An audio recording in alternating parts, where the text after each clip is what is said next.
So, why then do they call you Legolas? 'Cause when I was a kid, somebody stole me plastic building blocks. Oh. On occasion, fate lines up the pieces where it lands just well. For no particular reason today, I just happened to be passing an old auction house.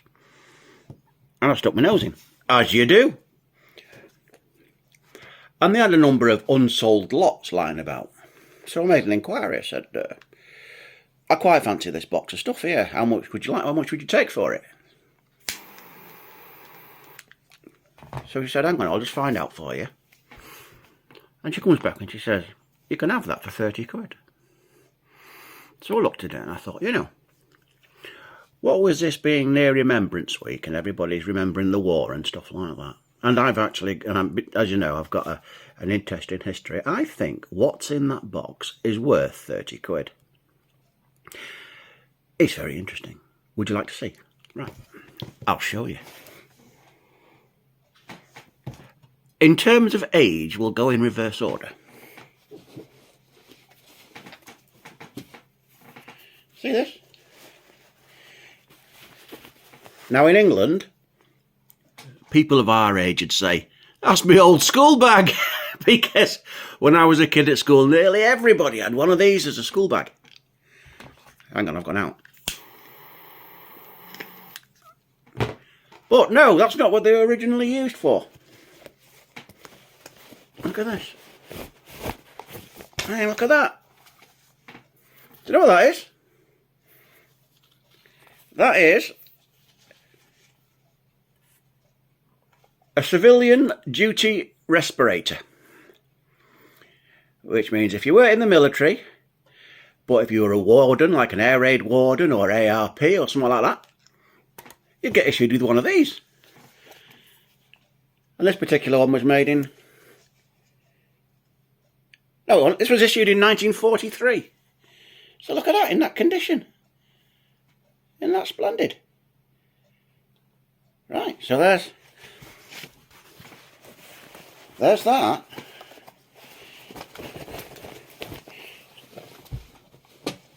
What else is in the box, you think? Well, because you can't expect young children to wear big cumbersome gas masks like that, they were given these. Look at that! Isn't that wonderful? Now, the British children used to call these the Mickey Mouse gas mask.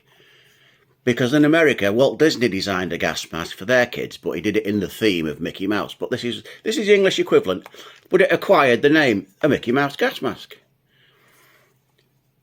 And what the kids used to do for amusement is they used to exhale through the nose, which made the nose piece go. But it went...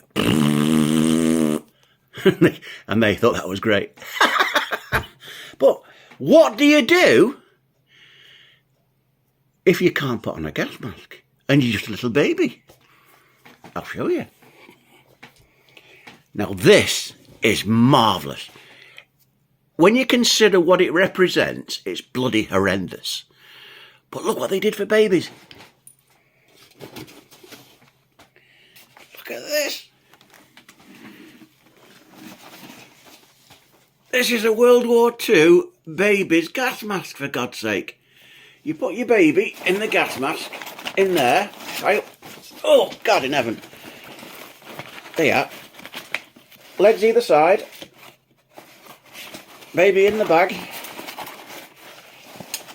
Oh. And you pump the air in through the filter. Ingenious. Awful. Awful for the need to manufacture something like this. And a bloody horrific thing. But look. Isn't that great? Isn't that clever? All that for 30 quid. History for a box of history. World War II for 30 quid. What a bargain. That's gonna... It did that to me on my remembrance, bloody... Same thing happened on my Uncle Ralph video. There, shouldn't fall out. But there you go. History all around. I'm going to take them upstairs to my museum in the loft. That's marvellous. I bid you all farewell. Goodbye and God bless. Hey, what a bargain, Bob. All them bits, yeah. And I remember that, them bags, I used to put all we used to draw all over them, didn't we, when I was a kid? I used to draw guitars and Iron Maiden and all that all over it. Well, looks like you've got a few gas masks there. You're right. You're right, come round your house now. When you're farting and that, we'll be alright, won't we? Right? Even a baby will be alright. Yeah, you and your history. Well, I've been to the doctors today. I've got bad knees. Well, bad knee. And it looks like I've got weight-bearing arthritis. Hence why I'm walking with a stick. Hey? Walking with a stick. Weight-bearing arthritis. I've just been up and had an x-ray as well. So I'll find out in a couple of weeks what stage it's at. But it's bloody murder. I'm sat out here smoking me Anymore. I love Anymore. Beautiful stuff. But yeah, so I'm walking with my stick, and when I was walking through Bury, I was scratching around with my wallet or something and stood there. I was in agony. And I got my stick there, and my glasses went and fell on the floor. And I was bending down to pick them up, and I was struggling. And out of nowhere came this lovely coloured girl. She must have been about 16. And she went, "I'll get them for you," and picked them up. And I looked at her and I thought, what an angel. What an angel. You know, we're normally slagging off young people and that, but she was there straight away. She saw I was struggling, and she picked my glasses up. I went, thanks very much. I must be looking old. That's what it is, but yeah, she just looked like when you see someone and they've got that look about them, she looked like a bit of an angel to me. Yeah. But anyway, so my stick, look, I bought this in Rill a few years ago when I had a fit of plantar fasciitis, and we were in Rill, me and Tom, and I got it from an antique store. Quite fancied it, but it's sheep. It's not ivory. It's made of sheep bone, and hickory, is it, something, or whatever they call it? Might be elm or something like that. It's made of, and then it's got a silver thing on it. But it says on it. So Bob, being a historian, maybe you can look this up. It said presented to F.H. Morris Esquire by the St. James AFC. What's that? Amateur football club, is it? Glossop. It says here, September the 11th, 1897. So I'm walking around with this stick that's 120 odd years old, isn't it? And God knows when it was actually made, but it still does the job. I put a bung on the bottom, but it's an hell of a stick. It's solid. I like those crap things you get from the hospital, and I'm walking around like the penguin, aren't I? Or something like that, or Dracula.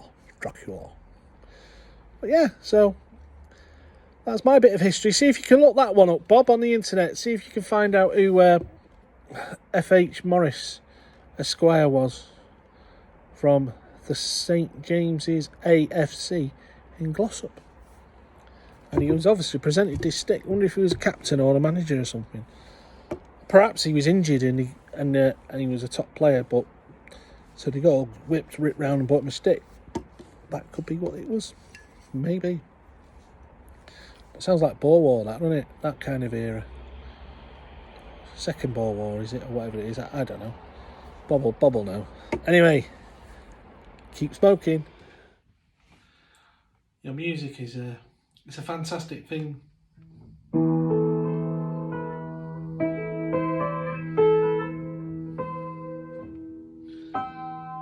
It's fantastic, and it brings out the artist in you. You know, if you're going through any bad times. I remember when I was with this girl, and she left me. I came home to the flat, and all the stuff had gone. So I wrote this song.